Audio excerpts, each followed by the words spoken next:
See, the fact is that to my mind, we had reached a stage where the escalation was needlessly getting out of control. Peace is necessary for us. The truth is that the circumstances of 1971 are not the circumstances of 2025. ಎಲ್ರಿಗೂ ಗೊತ್ತಿರೋ ಹಾಗೆ ಶಶಿ ತರೂರ್ ಕಾಂಗ್ರೆಸ್ ನಾಯಕ. ಆದರೆ ಮೋದಿ ಪರ ಮತ್ತು ಮೋದಿ ಸರ್ಕಾರದ ಪರ batting ಮಾಡುವುದರಲ್ಲಿ ಬಿಜೆಪಿ ವಕ್ತಾರರಿಗಿಂತಲೂ ತರೂರ್ ಒಂದ್ ಕೈ ಮೇಲೆ ಇದ್ದಾರೆ.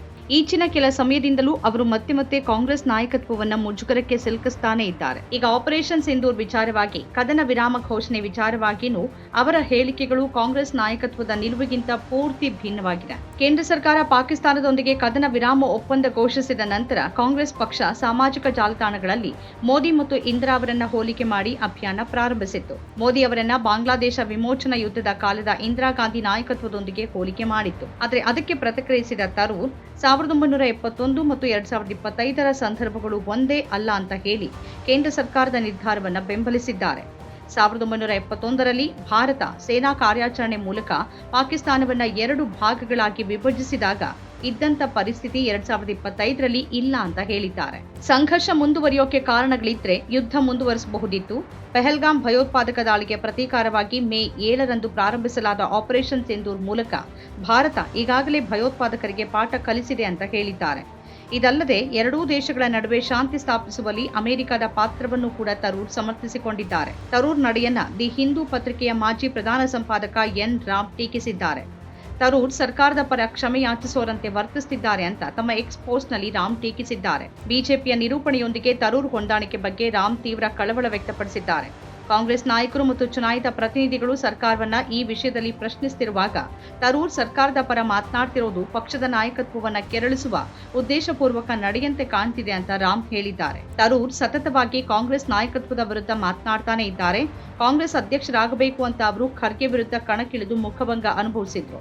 ಟ್ರಂಪ್ ಮತ್ತೆ ಅಧ್ಯಕ್ಷರಾದ ಬಳಿಕ ಮೋದಿ ಅಮೆರಿಕ ಭೇಟಿಯ ಬಗ್ಗೆ ಪ್ರಶ್ನೆಗಳೆದ್ದಿದ್ದ ಹೊತ್ತಲ್ಲಿ ಮೋದಿ ಅವರನ್ನ ತರೂರ್ ಮಾತ್ರಾನೇ ಹಾಡಿ ಹೋಗಲಿದ್ರು.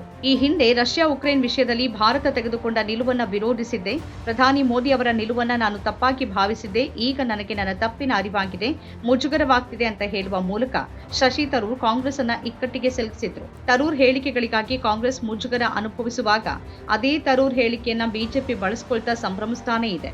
ಕೇರಳದಲ್ಲಿ ಸಿಪಿಎಂನ ಕೆಲ ನೀತಿಗಳನ್ನು ತರೂರ್ ಹೊಗಳಿದ ನಂತರ ಕಾಂಗ್ರೆಸ್ ಅವರಿಗೆ ಎಚ್ಚರಿಕೆ ನೀಡಿತ್ತು.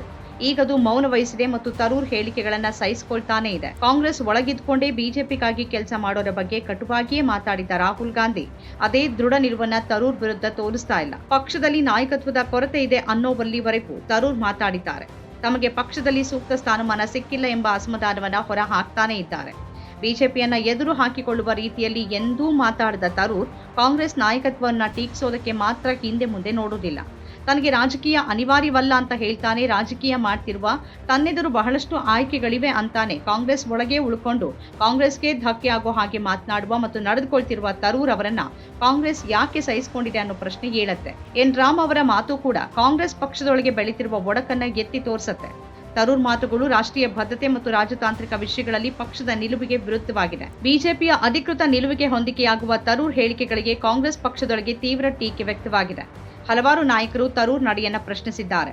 ವಿರೋಧ ಪಕ್ಷದ ಹಿರಿಯ ನಾಯಕರಾಗಿದ್ದರೂ ಆಡಳಿತ ಪಕ್ಷದ ಪರ ಕ್ಷಮೆ ಕೇಳುವರಂತೆ ವರ್ತಿಸುತ್ತಿದ್ದಾರೆ ಅಂತ ಆರೋಪಿಸಲಾಗಿದೆ. ಕಾಂಗ್ರೆಸ್ ವಿವಿಧ ರಾಷ್ಟ್ರೀಯ ಮತ್ತು ಅಂತಾರಾಷ್ಟ್ರೀಯ ರಂಗಗಳಲ್ಲಿ ಬಿಜೆಪಿ ಸರ್ಕಾರವನ್ನ ಟೀಕಿಸ್ತಾ ಇದೆ. ಆದರೆ ಕದನ ವಿರಾಮದಲ್ಲಿ ಸರ್ಕಾರದ ಪಾತ್ರವನ್ನ ತರೂರ್ ಸಮರ್ಥನೆ ಮಾಡಿಕೊಂಡಿರುವುದು ಪಕ್ಷವನ್ನ ಮುಜುಗರಕ್ಕೆ ಸಿಲುಕಿಸಿದೆ. ಅವರ ಹೇಳಿಕೆಗಳು ಅವರ ರಾಜಕೀಯ ಸ್ಥಾನದ ಬಗ್ಗೆನೂ ಪ್ರಶ್ನೆಗಳನ್ನ ಹುಟ್ಟುಹಾಕಿದೆ. ಯಾಕಂದ್ರೆ ಅಂತಹ ಹೇಳಿಕೆಗಳು ಸರ್ಕಾರವನ್ನ ಹೊಣೆಗಾರರನ್ನಾಗಿ ಮಾಡುವ ವಿರೋಧ ಪಕ್ಷದ ಪ್ರಯತ್ನಗಳನ್ನ ದುರ್ಬಲಗೊಳಿಸಬಹುದು ಅನ್ನೋ ಆತಂಕವನ್ನ ವಿಪಕ್ಷ ನಾಯಕರು ವ್ಯಕ್ತಪಡಿಸಿದ್ದಾರೆ. ಅವರು ಪಕ್ಷದ ಸಾಂಪ್ರದಾಯಿಕ ನಿಲುವಿನಿಂದ ಪ್ರಜ್ಞಾಪೂರ್ವಕವಾಗಿ ದೂರ ಸರಿತಿದ್ದಾರಾ ಅನ್ನೋ ಪ್ರಶ್ನೆಗಳು ಎದ್ದಿದೆ. ತರೂರ್ ಹೇಳಿಕೆಗಳ ಬಗ್ಗೆ ಕಾಂಗ್ರೆಸ್ ಪಕ್ಷ ಇನ್ನೂ ಅಧಿಕೃತವಾಗಿ ಪ್ರತಿಕ್ರಿಯಿಸಿಲ್ಲ. ತರೂರ್ ಬಿಜೆಪಿ ಬಗ್ಗೆ ಮೃದು ಧೋರಣೆ ತೋರಿಸ್ತಾ ಕಾಂಗ್ರೆಸ್ ಅನ್ನ ಒಳಗಿಂದಲೇ ದುರ್ಬಲಗೊಳಿಸುವಂತೆ ಕಾಣುತ್ತಿರುವ ಹೊತ್ತಿನಲ್ಲಿ ಶಶಿ ತರೂರ್ ಬಗ್ಗೆ ಕಾಂಗ್ರೆಸ್ ಯಾಕೆ ಕಠಿಣ ನಿಲುವನ್ನ ತಳಿತಿಲ್ಲ ಅನ್ನೋ ಪ್ರಶ್ನೆನೂ ಇದೆ. ಕಾಂಗ್ರೆಸ್ ಪಕ್ಷದ ಭವಿಷ್ಯದ ಮೇಲೆ ಇದರ ಪರಿಣಾಮಗಳೇನು? ಕಾಂಗ್ರೆಸ್ ನಾಯಕತ್ವದ ಮುಂದೆ ಗಂಭೀರ ಸವಾಲುಗಳಿರುವ ಸಂದರ್ಭದ ಹಾಗೆ ಈ ಸನ್ನಿವೇಶ ಕಾಣಿಸ್ತಿದೆ.